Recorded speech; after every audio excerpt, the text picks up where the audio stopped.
Sidiki ni ye duguba jale dɔ ye laloma ye dɔ ye maa kewuni fanda ni faama an bɛ fara ɲɔgɔn kan Boubacar Sidiki o de bɛ kɛ sababu ye duguba i k'a dɔn a taama n'a sigi ka ja Bamakɔ a n'a lamini n'a bolomada dugu tɛnkundugu Boubacar ka bɛɛ lajɛlen fo k'u waleɲuman dɔn an jigira an ka kɛnɛ kan laadala jɛmu anw fɛ yan sɛbɛnfura minnu bɛ laadala bɔli kɛ Boubacar jamana kunnafoni a b'o de ko fɔ n'u danna gosira ka ban foyi t'an anw ye ɛlɛ ni ka kunnafoni di baara in di kɛ abada Boubacar Sidiki ni maa damadɔ ma fara ɲɔgɔn kan a kolo kunbaba o ye Mamutu Surunin ye sabula fiɲɛ tulukala a n'a naamu a n'a danganiya k'a dɛsɛ ka taa diɲɛ fa bɛɛ Mamutu Kamara cɛnin Surunin bolo d'an b'o ka bi min ye k'an jaw ta Boubacar Sidiki k'a dɔn ni n ka dagabana costume min zana Ben Sisɔgɔ fɛ yen Boubacar Sidiki directement commandé de Medina Kura banna koyi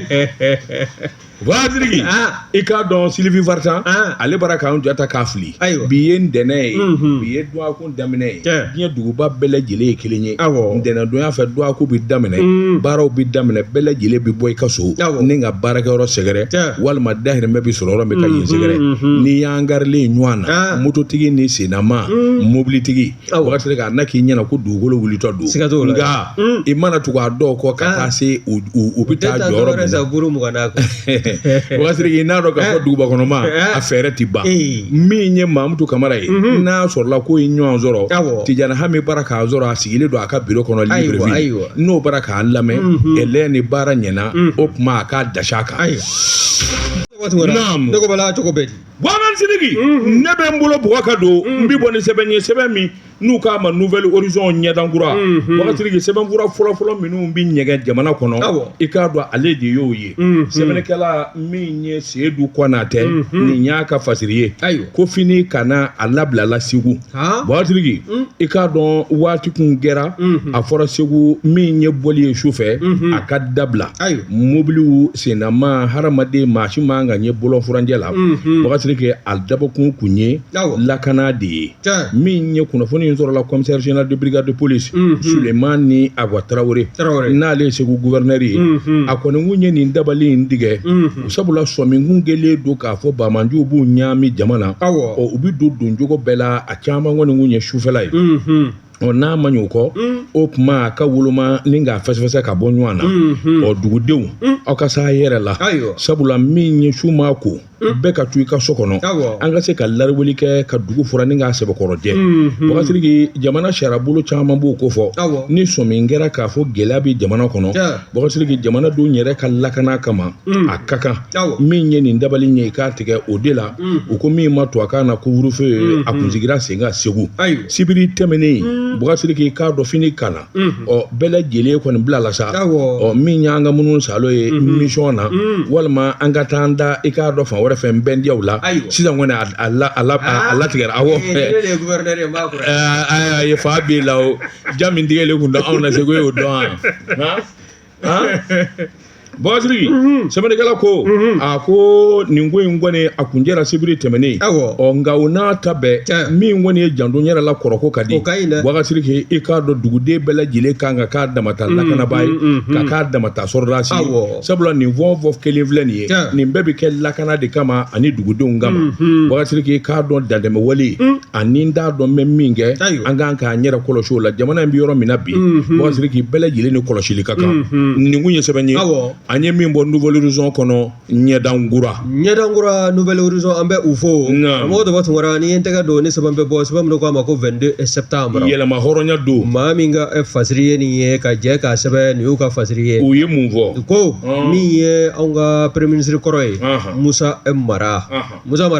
a welela i n'a fɔ an datula la cogo min na juma tɛmɛlen wakun labanw na k'a fɔ a welelen don kun y'a weleli ko filanan ye brigade d'investigation judiciaire o mɔgɔ kun kɛmɛ ka wele bila a ma u ye mun fɔ a ye o kɔni o taara sɛbɛkɔrɔ ɲini kan o tɛmɛlen kɔfɛ min ye pôle national de lutte contre la cybercriminalité b'a ye k'a fɔ min ye Musa Mara ye a n'olu fana u ye ɲɔgɔn ye min ye brigade d'investigation judiciaire lɛrɛ caman ɲininkaliw kɔfɛ i b'a ye k'a fɔ min ye Musa Mara y'a jira na bɛɛ lajɛlen na k'a fɔ k'a t'a la a ka so nka min ye pôle national de lutte contre la cybercriminalité procureur Kulubali Adama Kulubali e ko o ma sɛbɛn da Musa Mara kan wa hawla wala quwwata illa billah a ko sɛbɛn ka so kun b'a kɔnɔ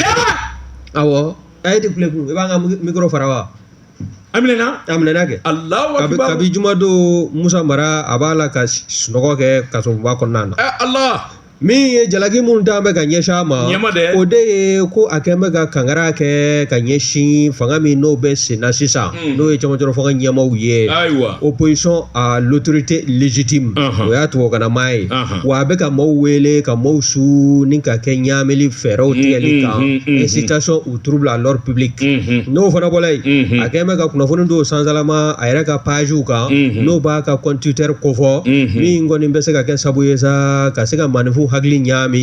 u bila fili kɔnɔna na min bɛ kɛ gɛlɛya ye ka ɲɛsin jamana yɛrɛ maraliko ma nin bɛɛ lajɛlen kɔni t'an bɛ ka d'a kan o de kɛla sabu ye min ye procureur du pôle national de lutte contre la cybercriminalité ale ka mandat da Musa Mara kan ka se ka taa a sɛmɛ kasobonba kɔnɔna na maison centrale d'arrêt de Bamako n'i y'a lajɛ i b'a ye k'a fɔ a kɔni kɔsɛmɛ ye min ye procureur o kɔni y'a jira k'a fɔ k'a ka kiiriw u bolodalen don ka bila septembre kalo nata tile 29 na o b'a jira k'a fɔ a bɛna kalo 2 de kɛ kaso kɔnɔna na Musa Mara don kaso kɔnɔ a ye message fɔlɔfɔlɔ min sɛbɛn yanni téléphone bɛɛ lajɛlen ka minɛ a na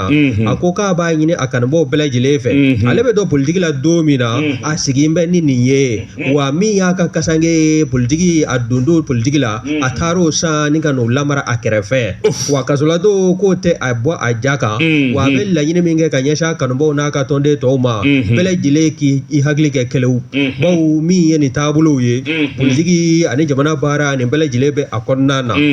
ko wa ko n'i y'a lajɛ a bɛ min ɲini a kanubaaw fɛ halisa o de ye bɛɛ lajɛlen ka to i cogo la bɛɛ lajɛlen ka to sariya kɔ wa min ye kuma bɛ taama misɛnnin ko n bɛ taa bɔ mara ye maison centrale d'arrêt kɔnɔna na n'o ye kasobonba ye ko u ka o ko sɛnsɛn waasa min ye degun ye maa caman kana na taa degun sɔrɔ ale lajɛli sababu la nin ye n ko sɛbɛn sɛbɛn bɛna y'a salo ka bɔ 22 septembre kɔnɔ ka jɛ k'a sɛbɛn u ka fasiri dun i da kasa bɛɛ o ye tiɲɛ ye nka i ɲɛ suma bɛɛ Boubacar ni min i yɔrɔ janya o tigi la o bi sɔn k'i dun Boubacar n bɛ n bolo bugɔ ka don n bɛ bɔ ni sɛbɛn min n'u k'a ma nouvelle horizon ɲɛdankura sɛbɛnfura fɔlɔfɔlɔ minnu ɲɛgɛnna kɛnyɛrɛ ye sɛbɛnw i k'a dɔn nouvelle horizon ale b'o la Boubacar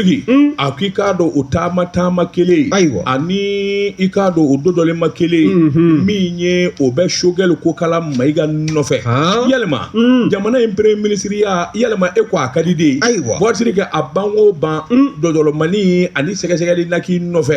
ala m'an kisira Boubacar Choguel Kokala Mayiga a bɔra a kumana a ko ŋunuŋunu barika bonyana min ye kunnafoni caman ye o carinen bɛ diɲɛ fa bɛɛ lajɛlen na Boubacar i k'a dɔn ale bɛ min dɔn min ni min bara ka fɔ ale kun ale kun t'a fɛ ka kuma koyi nka wajibi ye kuma ye waasa a ka mɔgɔw hakili sigi Choguel Kokala Mayiga Boubacar a ko kunnafoni minnu jɛnsɛnnen bɛ o de ye tiɲɛ don a welela sariyatigiw fɛ ka taa ɲininkali kɛ Boubacar dɔw yɛrɛ kɔni y'a jira dɛ o sariyatigi kelen ninnu de b'a nɔfɛ na ala ma jan kɛ i k'a dɔn a laban o laban Boubacar k'i k'a dɔn a na gɛlɛya wɛrɛ sɔrɔ min tɛ ɲininkali dama ye mun de ko fɔra Boubacar k'i k'a dɔn a Choguel ka fɔ la a k'u y'ale ɲininka autorité malienne régulation des télécommunications n'o bɛ awandigi ko fɔ Boubacar a lasuruma de ye AMRTP a ko ale ye ɲɛmaaya kɛ o ɲɛmaaya sɛgɛsɛgɛli Boubacar i k'a dɔn ani wari minnu dununa i k'a dɔn o b'o nɔfɛ ale welela k'a ɲininka a ye min dɔn ani min yɛrɛ de kɛra a y'o fana fɔ o k'i bɔ yen agence pour le fonds d'accès universel AGEFO Boubacar i k'a dɔn a y'o PCA kɛ a ko i k'a dɔn nin yɔrɔba ninnu minnu fɔra ka taa se a ka premier ministre waatiw ma a ko nin sɛgɛsɛgɛli de kɛra Choguel ko nin tɛ ko kura ye koyi nin ye kɔrɔlen ye Boubacar ale ka wele kuma bɛɛ min ye sariyatigiw ye walima sɛgɛsɛgɛliw ka ta k'ale sɛgɛrɛ a ko nin t'a siɲɛ fɔlɔ ye ale delile don na a ko ka sababu kɛ mun ye n'i kɛra politikimaa ye n'i kɛra maa ye maa min ka kuma ka ca walima i k'a dɔn hakilina ani ŋaniya wɛrɛ b'i la Boubacar i k'a dɔn wajibi don i ka dɔdɔlima san 30 ale bɛ nin politiki baara in na Boubacar i k'a dɔn don ma tɛmɛ n'ale ma ɲininka walima a ma sɛgɛsɛgɛ a ko ni cɛ o cɛ kɔni donna politiki la i ka da la k'a fɔ waati ko i bi nomine o sɛgɛsɛgɛliw bi ki illa ayo wajibi di a ko misali a ko ale de la ka R3 kɛ sécurité d'état SE en 1991 a donna ma ingama waati ki i ka do parti kelen de kumbe min ye UDPN waati ki sabula ay kuma gele do fo ese a wele ka taa ɲininka lɛrɛ 3 a dalakan na en 2007 waati ki ka dɔn min ye sɛgɛsɛgɛli ye o taara k'a sɛgɛrɛ sabula ale kun ye wulikajɔ dɔ kɛ ministère de l'industrie du commerce la ale kɛra o ministre ye 2002-2007 waati kuma min n'ale tilala baara la n'a bolo bɔra waati k'a wele la tuguni ka taa ɲininka ka sɛgɛsɛgɛli kɛ min ni min kɛra fɛ ani baara minnu kɛra ɲinama kɛ min fana kɔ 2011-2012 waati ki i k'a dɔn a nana wele ka kɛ AMRTP ɲɛmaa ye 2011-2012 kalo 8 waati ki k'a dɔn sɛgɛsɛgɛli taara k'a sɛgɛrɛ k'a ɲininka a ye nin kuma ninnu fɔ o tɛ bila ko ye sabula a don sɛgɛsɛgɛli baara bolofara minnu bɛ yen n'o ye vérificateur général ye waati ko olu y'a sɛbɛkɔrɔ ɲininka i k'a dɔn hakilina fɛn o fɛn bɛɛ ani a bɔ baara fɛn o fɛn kɛra a fɛ a ye nin bɛɛ lajɛlen ɲɛfɔ a dan ma k'o ma min ɲɛfɔ accès universel waati n'o ye AGEFO ye a k'o fana min ye ɲininkali ni sɛgɛsɛgɛli taara k'a sɛgɛrɛ a tilalen ko o baara la waati nin bɛɛ lajɛlen tɛmɛnen kɔfɛ a ko a bɛ min fɔ waati san 2008 waatiw la ka na fo n k'i ɲininka don min ale bɔra 2015 min ye a bɔ fɔn ale bɛ bɔ don min AGEFO la o don o y'a sɔrɔ i k'a dɔn ale ye baara min kɛ miliyari 37 fo ka taa se miliyari 60 ma waati ko o warijɛ ale taara k'o to yen a ko yalima maa min b'o kɛ o yalima maa bi sɔn k'a fɔ k'o ye suɲɛni kɛ wa ale ma da o la o fana k'i bɔ yen ARTP waati ki miliyɔn kɛmɛ 6 ko kuma min bi fɔ a t'a dakolo ci sa a ko a tiɲɛ ye jumɛn ye waati k'i k'a dɔn a bɔ baarakɛlaw ani syndicats farala ɲɔgɔn kan ni ka sɛbɛnni kɛ ko ayiwa télécommunication na u bi nafa o nafa sɔrɔ olu yɛrɛ fana n'o nafa kelen ka kan sariyaw de y'a bɛɛ lajɛlen fɔ o tuma olu ni nafa minnu ka kan lɔkɔlibila maa se olu denw n'u ka denbayaw kan ka munumunu salo kɛ ka taa yaala miliyɔn 600 ale ko nin tɛ baasi ye dɛ ne m'a fɔ a tɛ kɛ nka a y'a sɛbɛn a k'a ɲɛsin PCA ma ni olu jɛna n'a ye i k'a dɔn ne bɛ sɔrɔ k'a sɛbɛn k'a fɔ n fana jɛna n'a ye o si t'a dilannen ye a bɛ taa di ministre ma min bɛ nafolo kunna waati ki ministre min bɛ nafolo kunna o tɛ fɛn a tɔgɔ ye di économie et finance ministre de l'économie a ko sɛbɛnfura in taara o fana y'a yamaruya k'a fɔ a ka bɔ ale ye wari dun min waati ko wari taara min a ko ma t'o da fɛ wa a ko nin bɛɛ lajɛlen fɔlen don ka kɔrɔ koyi nin bɛɛ lajɛlen jɛlen don docteur Sogɛli ko kala Mayiga a ko i k'a dɔn politique baara nin ye wajibi ye a ko politiki maa caman bɛ yen minnu kɔni ye kuma caman fɔ ale kɔfɛ waati ki k'a sababu kɛ mun ye i k'a dɔn politiki ayiwa an ka nkalon dɔ ɲɔgɔn na o tɛ ban na a ko k'i bɔ yen waati ki k'a dɔn ale de la ka wele k'a ɲininka fana ma min n'a bɔra premier ministeriya la don min ale bɔ premier ministeriya tile 5 kɔfɛ waati ki k'a dɔn maa min nana nɔ na ale bɔra ni k'o bila yen tile 5 kɔfɛ a wele k'a ɲininka ka sɛgɛsɛgɛliw ni jateminɛ kɛ jaabi minnu b'a bolo a y'o fana sɛbɛkɔrɔ fɔ waati ko sɛbɛnkɔrɔ bɛ yen a ko kuma ale bɛ min fɔ maaw ye a kanubaw ni lapasabaw maaw ko hakili sigi n'ale kan ka minɛ k'a fɔ waridunko kuma o tɛ tiɲɛ ye a filɛ ka min ni min fɔ nin bɛɛ lajɛlen jɛlen don waati k'ale dan b'a la tigitigi maa o maa n'i ma ɲɛ sufɛ kundi kɔ i b'i janto i tulo 2 la ka sababu kɛ mun ye waati k'ale b'a dɔn k'a fɔ ale ye politikimaa ye a tɛn'i da de ale ye politikimaa ye a natigɛlumali kɛ ale ye politikimaa ye fɛn o fɛn n'o ma taa ale jimisira fɛ ale danna don la ni duma ɲɛ k'a fɔ don dɔ i b'o kɛ i ye baaraba minnu kɛ jamana kɔnɔ don dɔ la i bɛ ɲininka a la dɛ waati a ko fana k'i bɔ yen a ko wulikajɔ ni jateminɛ na nin dossier fɛn o fɛn filɛ service de contrôle fɛn o fɛn bɛ jamana kɔnɔ u y'u ka baara kɛ nka k'a fɔ de i bɛ se k'a fɔ ale Sogɛli ye suɲɛni kɛ walima a ye ŋanamu kɛ Bɔkasiri ko ale ma da o la a ko nin ko ninnu jɛlen don sɛbɛnkɔrɔw jɛlen min kɔni ye wulikajɔ ni jateminɛ ye Bɔkasiri k'i k'a dɔn ale bɛ welewele da kɛ kanubaw ni lapasabaw ma min kɔni ye a wa suɲɛni ye ale Sogɛli to a t'o la a to a tɛ ŋanamu na a to a tɛ i k'a dɔn gɛlɛya wɛrɛ la nka min ye jamana ye ale ka politiki baara Bɔkasiri k'i k'a dɔn a n'o kɛ ala ka barika don Mali la ala ka jamana taa ɲɛ Sogɛli ka kuma filɛ nin kun ye sɛbɛn ye an ye min bɔ Nouvelle Horizon kɔnɔ ɲɛdangura Sidiki mbala cogo bɛ di dɛ karamɔgɔ tɔgɔ tun wara ni n tɛgɛ don ni sɛbɛn bɛ bɔ sɛbɛn minnu k'a ma ko soir de Bamako wula soir de Bamako Laya Jara nin y'a ka fasiri ye min ye anw ka duwanyew ye u bɛ wuli ka jɔ la i b'a ye k'a fɔ kununko kari n'o bɛna juillet kalo tile 3 ma san 2025 i b'a ye k'a fɔ min ye wuli ka jɔw ye ani mɔmɔli min ye anw ka duwanyew ye n'o y'a bolofara min n'o filɛ nin ye anw ka pankurujigi kɛnɛ kɔnɔna na aéroport international président Modibo Keita de Bamako Senu i b'a ye k'a fɔ baaraw kɔni a ɲɛna u bolo ye aéroport international président Modibo Keita de Bamako Senu n denmuso bɛ yen fana sɛgɛ e kɔni yafa ma sa fana sɛgɛ bɛ aéroport la n den de don fana pigeon b'i sɔrɔ a la cybercriminalité ça c'est une offense ni ye offense de fana sɛgɛ yafa na naam min ye Laya Jara ye Laya ko min anw ka duwanyew ye u tɛ sunɔgɔ u tɛ jingɔ abada n'i y'a sɛbɛkɔrɔ lajɛ u ka ɲɛma n'o ye inspecteur général des douanes Amadou Konatɛ Sibo Konatɛ e ko a kɔni a bɛ fa don dɔ la ɲinɛ a bɛ dɔ fa ɲinɛ o min ye douane ɲɛmaaba ye a kɛlen kɔ ka hakilinaw di baarakɛlaw ma i b'a ye k'a fɔ baarakɛlaw bɛɛ lajɛlen kɛlen bɛ k'u jɔ u jɔyɔrɔ la min ye minɛnjuguw ye ani ka se ka nafolomugu k'o doni ka bɔ faso Maliba kɔnɔ k'i n'i kunda jamana wɛrɛ kan wa o banna pewu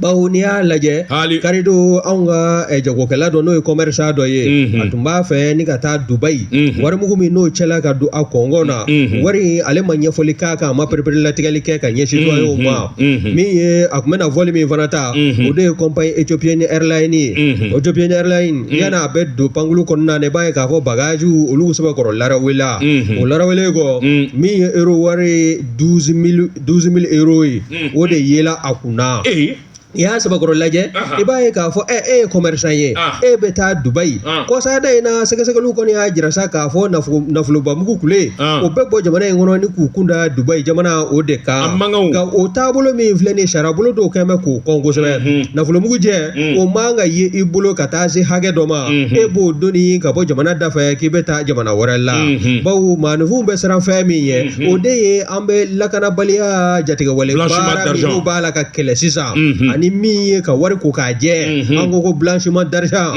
o taabolo ninnu bɛɛ lajɛlen sariya kɛn bɛ ka ninnu bɛɛ lajɛlen matama nka n'i y'a lajɛ i b'a ye k'a fɔ kunnafoniw sɔrɔlen kɔfɛ sɛgɛsɛgɛliw bolo dalen ka jamisɛnninw ni kumabow da fan bɛɛ lajɛlen fɛ commerçant in e ko a mana bin jan kɔnɔna na wa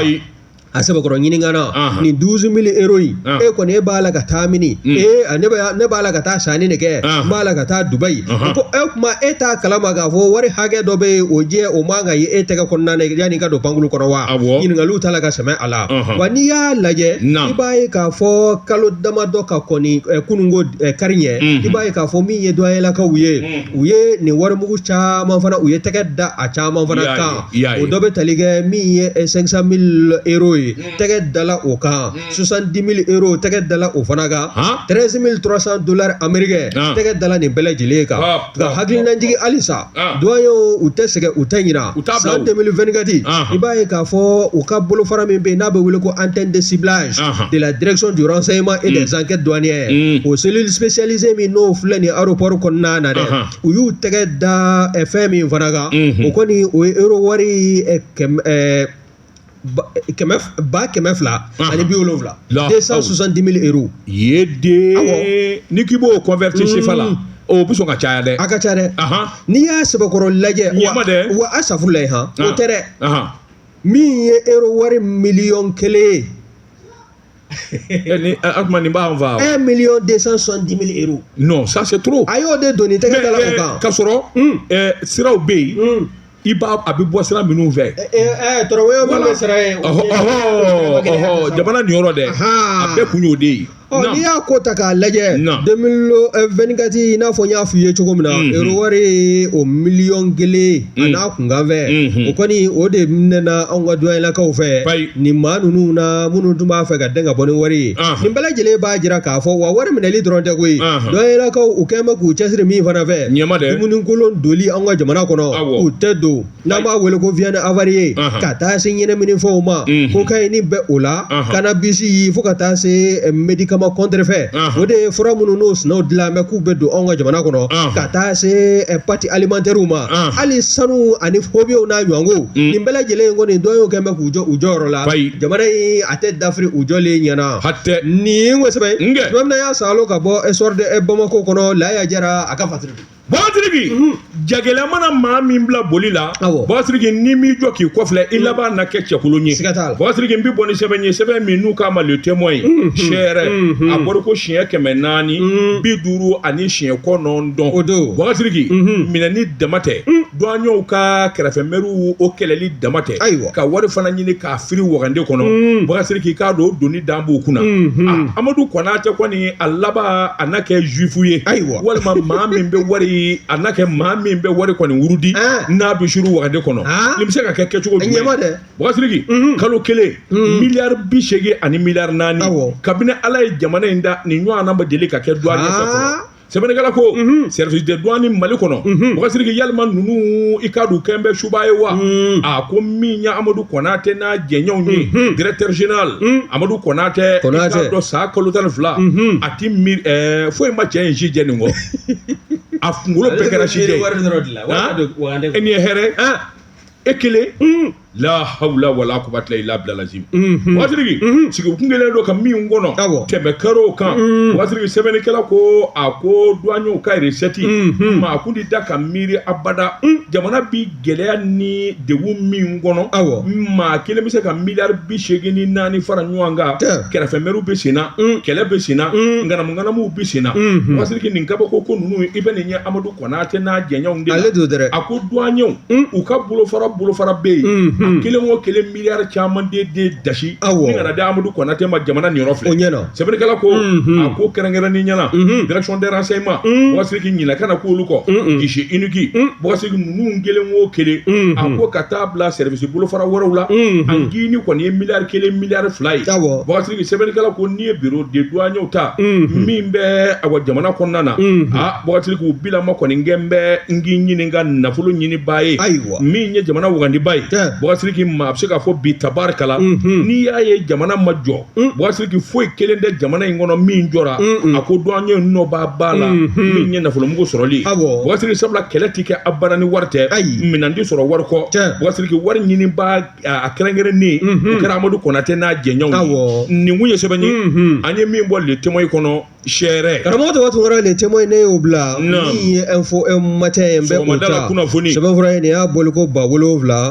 7,852 maa min ka fasiri ye nin ye ka jɛ ka sɛbɛn u ka wuli ka jɔ don n'i y'a sɛbɛkɔrɔ lajɛ anw ka cɛmancɛ fanga bulon ɲɛma général de division Abilaye Mayiga a ye taama kɛ o taama in a daminɛna juillet kalo tile 31 ka taa se août kalo a bɛ kuncɛ o tile 4 san 2025 n'i y'a sɛbɛkɔrɔ lajɛ taama in y'a kunda yɔrɔ min kan i b'o dɔn wa Japon jamana a kun kan ka taa anw ka cɛmancɛ fanga ɲɛma général d'armée Assimi Goïta a kan ka taa o de jɔyɔrɔ fa kɛnɛba dɔ kɔnɔna na kɛnɛ min n'a bɛ sigi Japonkaw fɛ yen kɛrɛnkɛrɛnnenya Osaka n'i y'a sɛbɛkɔrɔ lajɛ min ye duguba 158 olu de yela kɛnɛ kɔnɔna na wa min ye diɲɛ naani tɔn belebeleba 7 n'an b'u wele ko 7 organisation internationale olu nana kɛnɛ kɔnɔna na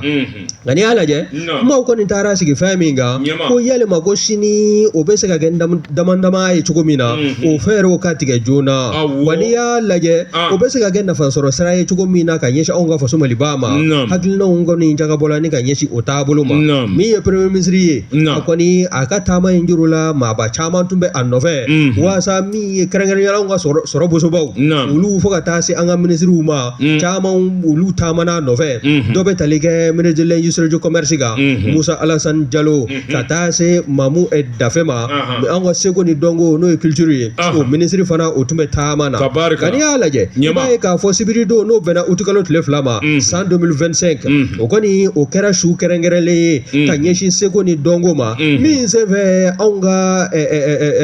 dɔnkilidalaw n'o ye artiste maliyɛnw ye o dɔ bɛ tali kɛ Cheikh Tidiane Seck kan Abibu Kuyate ka taa se Baba Salama o n'a ɲɔgɔnko wɛrɛw ninnu bɛɛ lajɛlen kɔni o ye seko ni dɔnko ni ka ɲɛnafin bɔ maaw na o fana bɔlen koyi i b'a ye fana k'a fɔ min ye wulikajɔ ye o tala ka ɲɛsin halisa anw ka seko o bɛ se ka don ba la cogo min na baara bɛɛ lajɛlen kɔni dalakurula dunanjigiso min kɔnɔna na o de ye hôtel New Otani ye o bɛ Osaka kɔnɔna na ni o bɛnna o Dagabana hôtel i delila ka se wa i m'a daminɛ ayi n y'a tɔgɔ de mɛn ayi i b'a nɛgɛ de minɛ o ka bɛn juma ma juma n'o bɛnna utikalo tile gale ma wa n'i y'a lajɛ halisa min ye anw ka sɔrɔ bosobaw m'a f'i ye n k'u caman taamana premier ministre nɔfɛ wa o dɔ bɛ tali kɛ hali anw ka cakɛda bolofara minnu bɛ yen n'olu ka baara ɲɛsin bɛ ka minɛnw donni ka bɔ kɔ kan ka don n'a ye walima k'a donni ka bɔ Mali kɔnɔ ka taa n'a ye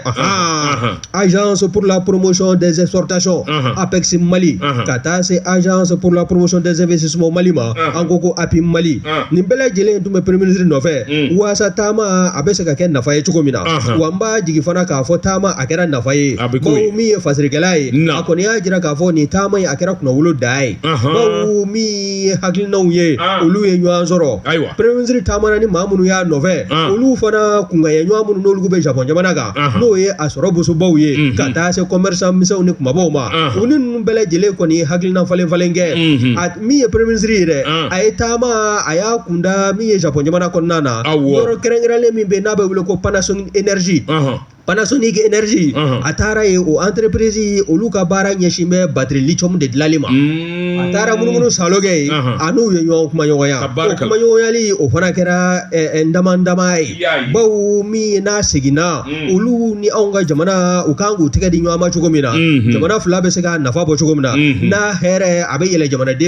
jamanakulu in fila la o bɛɛ lajɛlen u ka se ka kɛ wasa ye maa bɛ se k'a fɔ sa min ye premier ministre ka nin Japon taama ye min n'a daminɛna utikalo a fɔ juillet kalo tile 31 san 2025 n'a bɛ kuncɛ utikalo tile 4 san 2025 taama in k'a kɛra tɔnɔ ye nɔ min ni bɛɛ lajɛlen bɛna bɔ a nɔ ma commerçant jumɛn ni jumɛn bɛ yen ayiwa o m'olu to a fɔ dɛ k'u kɛ mais ni exportation ko kuma kɔni donna ko min na e kɔni wa ministre de l'industrie du commerce tɔgɔ mana fɔ ko min na sisan commerçant bɛɛ lajɛlen bɛ yen ni maju bɛ yen u nana ka ban tari u bɛ yen n'i ka naɲini daminɛ ayi n b'a fɔ o kɛ saba de montre la o Rolex k'u kɛ saba fɔ ko balawu ka di ye ayi Rolex ko o de nege bɛ na u kɛ saba montre la montre Rolex Rolex bɔ i da kɔrɔ ani a bɛ kasara se maa ma dɛ munna cogo di kana na kuma tun da ayi e bɔra ka ko ye miiri ka taa yɔrɔ mun tɛ dɛ o montre in da ka di yen nɔ de u kɛ saba na ani Bokari Tanja bɛ yen wa fo ni ɲininkali kɛla ɲininkali kɛ k'u kɛ sama montre la ayiwa Dakabana montre min ɲɔgɔn na tɛ Rolex kɔni k'u kɛ sama na Rolex e tɛ marque wɛrɛ fɛ Rolex ayi n tɛ dɔwɛrɛ dɔw fɛ ayi o kɔni ayiwa naam ni ko ye sɛbɛn sɛbɛn min n'a y'a salo ka bɔ info matin kɔnɔ ka jɛ k'a sɛbɛn o ka fasiri dun Bɔritigi i co an ka Tezara premier min an ka sɔrɔ ka segin kan n bala cogo bɛ di dɛ karamɔgɔ dɔ tunkara ni n tɛgɛ don ni sɛbɛn bɛ bɔ sɛbɛn min ko a ma ko l'indicateur du renouveau l'indicateur du renouveau AD nin y'a ka fasiri ye AD ko min ye commune de Cagadugu faraba ye Cagadugu faraba commune jɔn ko ala ni degun bɛ maaw kan bi degun bɛ nin maa kofɔlen ninnu kan n'i y'a sɛbɛkɔrɔ lajɛ min ye dugu minnu n'o ye bana ye ka taa se Diba ma fo ka taa se Cagadugu faraba ma ninnu bɛɛ lajɛlen kɔni u bɛ suna bi u ɲɛ kelen da yɛlɛlen ka sabu kɛ jatigɛ wale kɛbaw jɔnko ala u kɔni u n'an bɛ dugu in na ni ka dugu in sɛbɛn kɔrɔ sɔsɔ u bɛ don ni fɛɛrɛ min ye b'o dɔn wa u bɛ na misiriw de kɔnɔna na k'a fɔ min ye dawa ye ala ka diinɛ laseli o b'o to o de la sa min y'u ɲɛda yɛrɛ yɛrɛ ye n'o ye vrai visage ye k'o bɔ k'o jira dugumaw na a barata i b'a ye k'a fɔ min ye fasirikɛba ka fɔla n'o ye ade ye a ko waati min na u b'a la ka nin sɛbɛnli in kɛ o y'a sɔrɔ sa kunnafoni min n'o sɔrɔla u fɛ o de ye kabi utikalo tile 3 san 2025 i b'a ye k'a fɔ min ye nin jatigɛ walekɛlaw ye maa 20 sigiyɔrɔma caman olu kɔni de nana diban dugu kɔnɔna na ka se ka na u dagayɔrɔ bɛɛ misiri ma ka na sa ka kɔrɔfɔ caman bɔ ni k'o sara da wa caman ye babalikanw ye wa babalikan dɔw bɛ yen n'i y'a bolo kɔfɛ minɛ a laban bɛ taa wolo min na o de ye saya ye bawo n'u ma maa kelen minɛ k'o faa k'o kɛ ka maa tɔw jatigɛ u bɛna fɔ ko dugumaw k'o tɛ ka olu ka hakilina ni k'a minɛ sɛbɛnni n'i ye ninnu lajɛ a barata u bɛna nin sugu ninnu na ka n'u ka sanuw kɛ dogoli yɛrɛ t'a la koyi u bɛna tile fɛ cogo min na u bɛna wuladafɛla ninnu na ten Bakari ko nin de ye problème ye mais a ko bɛ kɛ cogo di c'est à dire que kabini a bɛ dunanw don a ka dugu kɔnɔ 1 2 wa u y'o fana fɔ koyi ko ni maa y'a fɔ k'olu bɛ yan u bɛ tasuma dɔw tigɛ ouais mais non u bɛ tasuma da i la kɛ n'a ka kɔrɔfɔ min fɔ fɔlɔ i b'o dɔn wa ayi du kelen o kelen i bɛ hali ni den cɛmannin ye fitinin de ye o b'o de du o b'o ta bon i ye nin yan dugu guwa bɛɛ lajɛlen ka cɛmannin kelen ko kabini bi maa 1 maa 2 ye dunan aw ka dugu kɔnɔ ayiwa a ye tabale gosi a k'o 2 fa fɔlɔ n'a y'olu fa walahi tɔ bɛ sira ka don wa i tigɛ in bɛ i sigi ɲɔgɔn min na dɛ k'o t'a la ne ye faali kɛ sisan o yɛrɛ de bɛ hige wala kuma in de bɛ ko in y'o de ye a janfa yɛrɛ janfa fanba bɛ o y'i kɛrɛfɛmɔgɔw yɛrɛ de o bɛ dugu kɔnɔ yɛrɛ olu b'a la mais olu tɛ wele wala n'a ko ye sanga de sɔrɔ sa u bɛ sɔrɔ k'u ɲɛda bɔ ka jɔ kɛnɛ n'i ye ko in sɛbɛkɔrɔ lajɛ u kɔni kɛn bɛ ka kɔrɔfɔ caman kɔni ta ka ɲɛsin Cagadugu faraba sigibaw ma waasa bɛɛ lajɛlen ka i sigiyɔrɔ ni ka o bila yanni waati kofɔlen dɔ bolodalen cɛ bawo min ye denkɛ fɔlɔ du denkɛ fɔlɔw hali n'a sɔrɔla si tɛ san 10 bɔ u ka di u ma u bɛ taa o kalan jadi bolodacogo la o baaraw fana bɛɛ lajɛlen b'a la ka kɛ dugudenw kɔni kɛn bɛ ka kulekan bɔ ka ɲɛsin jamana ma dugudenw kana sɔn min ye wulikajɔ ye ni faamaw ma o bolo da ka ɲɛsin Cagadugu faraba ma min kɔni ye olu ka komini ye jɔnko ala u bɛ suna bi u ɲɛ kelen dayɛlɛlen nin ye kosɛbɛ cogo min na y'a salo ka bɔ l'indicateur du renouveau kɔnɔ ade a ka fasiri Bagatigi n bɛ bɔ ni sɛbɛn ye sɛbɛn min n'u k'a ma nouvelle horizon ɲɛdankura nin jahadi kelen nin banbaji kelenw u baara ka faden ye ko marabatiga Bagatigi u bi fa don o don ko tɔn Bagatigi u ka bingani wale ani janfa u tɛ se dɔwɛrɛ la o kɔsa ka bali walima min ye balinako ye u b'o de kɛ ni ka sɔrɔ ka tunu nka Bagatigi tunu t'a la bilen sabula n'u b'i ɲini fo ka t'i wugabɔ ka bɔ mɛnɛmɛnɛ dingɛ kɔnɔ Bamanju kun kelen bɛ ka n kelen kɛ Minda Duwanza ani Wabariya n'o bɛ Gawo mara la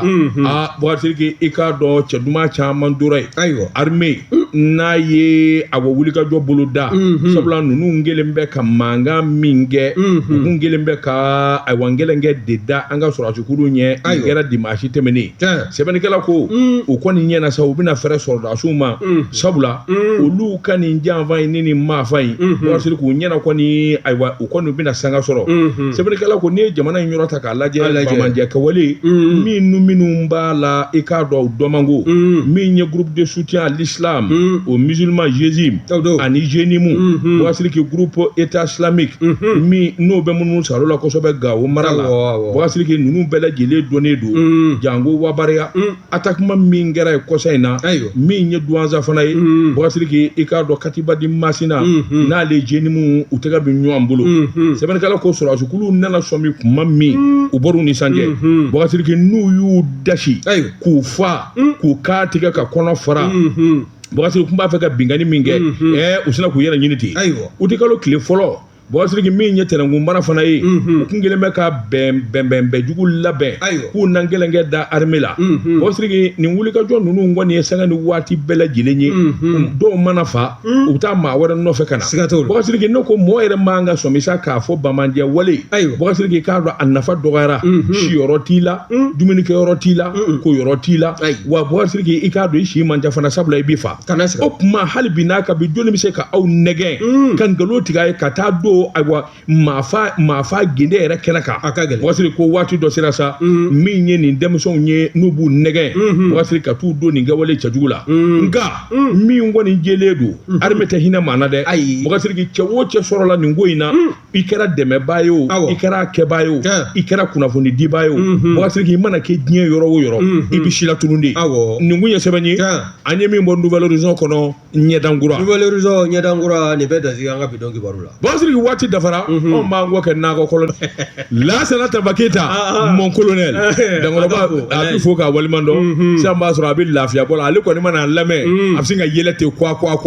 n'o banna dɔrɔn Dankɔrɔba bɛ t'i da foro kɔnɔ an b'a fo ni k'a waliman dɔn Togola couture Mercedes Togola Amadu n'a ka parantu an b'u bɛɛ lajɛlen fo Ɲamakɔrɔ Kurani Sarawabilenba in da la min ye an kunjo Ligue Togo ye a fana fo sisan a b'o de dɔn foli dafara an kunjo Ligue Togo l'ancien directeur général de la Canam a fana fo tɔ b'a la o a bɛ dɔn di hali bi i b'a sɔrɔ e bɛ to ka k'o di yɔrɔ o bɛ di cogo min na e b'o fɔ ne y'o kɔni ye n da in fɔ ka ne tɛ n ka tanu don juru la o tanu kɔni n t'o don juru la fiyewu jɔn wala min ye an kunjo Ligue Togo ye ani Imam Mamadou Diko jɔn wala o ye waati dɔw nandiya o bɛ fɔ dɛ Imam Mamadou Diko awɔ e ka maa dɔn wa n b'o f'i ɲɛna ne ka dugukolo min n'i y'a sɔrɔ Samɛ Lukunana in na u k'a ma ko Kuloni kɔ plateau Imam Mamadou Diko jɔyɔrɔ b'a la an kunjo Ligue Togo a jɔyɔrɔ b'a la Imam Mamadou Diko a yɛrɛ de kɔni a ka ko yɛrɛ de ye maa kamara n'o tɛ don de bɛ na a fana kun ye fournisseur ye a b'a fɔ wɛrɛ ka fɛn n'i ma de ayi e ta in y'o de ye ani ne delila ka ɲɔgɔn sɔrɔ maison de la presse la a don o kun bɛ conférence dɔ la ne de kun ye maître de cérémonie ye ne de kumana ka kow jalatigɛ nin bɛ kɛ tan nin bɛ kɛ tan a nanen o ye kɔrɔfɔ di ne a don Ala ka hinɛ ala cɛnin tɔgɔ de Magan Magan Konate ayi Magan Konate tɛ dɛ Magan Kone Ala ka hinɛ na il était l'ancien président de la maison de la presse l'ancien président de la maison de la presse yarɔ o ye n dɔgɔnin sɛbɛ ye Magan ni Dramane Alu Kone ninnu ni fɛnw n ka denmisɛnninw don donc ale de ye ne wele Imam Diko kun kan ka na min ko b'a nɔfɛ f'a bɛ kaso la sisan Isa Kawjim a dɔw nana yɔrɔ min Isa Kawjim sina ka girin ka na ten non ko ne ka kuma d'ale ma ko lui il est attaché de presse de l'imam Mohamed Diko ne ko non n ko l'attaché de presse de Diko n'est pas invité hein n ko Diko de est invité c'est lui que je dois introduire n ko taa kɔfɛ micro tɛ d'i ma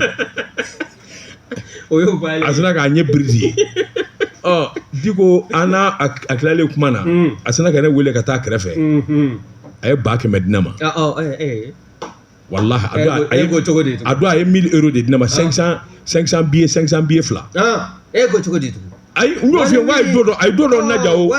n'i ka kuma sɔn ji la o nka a yɛrɛ de laban kɛra ni maa y'ale dɔrɔmɛ 1 d'i ma ayi jɔn ko ala fɔ n'o de f'i ye o n t'o f'i ye kuma bɛɛ n ko ne bi jɛ o jɛ la jɛkura tɛ a bɛɛ ye kɔrɔlen i ye maa kura tɔgɔ mɛn da ayiwa n t'o maa ye koyi i ka ko ninnu i tɛ sabali naam kelen min ye maa kura ye ko o ye wari sɔrɔ sisan k'o tɔgɔ de bɛ ne da a fɔ n ye n k'a mɛn ne bɛ nin fɔ nin jɛ bɛɛ ye san 20 san 30 jɛ Diko yɛrɛ de a kɛra fɛn dɔ ye n'o tɛ a fɛn ma a kun bɛ naja a fɔ a tɛ wari de kan ka di tugun o tɛ ka wari de sɔrɔ a bɛ wari de ale yɛrɛ bi a bilen yan baara ɲɛna anw b'an bɛ kɛ nakɔ kɔnɔni kɔ ye i k'a dɔn burapelew sisan olu bɛna u sɔnni da farikɛnɛjɛ kan kununko an ka musolakaw minnu bɛ basikɛti kɛ u cira nka a ma ja dɛ tiɲɛ yɛrɛ la non an ka ni équipe nationale féminine non ninnu kan ka fo u y'u se kɛ yɛrɛ de u y'u se kɛ tiɲɛ yɛrɛ la an tɛ se Nigéria la Nigéria denni belebele den dɔ b'u bolo a b'i jɔ fo terrain caman n'a ko layi o kɔni mana ballon minɛ dɔrɔn k'a yɛrɛ dɔrɔn ne ko off n ko an dora a la bi a min ka ma i b'a dɔn basket ma ɲi dɛ chaque minute bi don basket ko ma ɲi dɛ o de la ne t'ale fɛ fiyewu a dusukasi a n'a jatigɛ yɔrɔnin kelen Boisri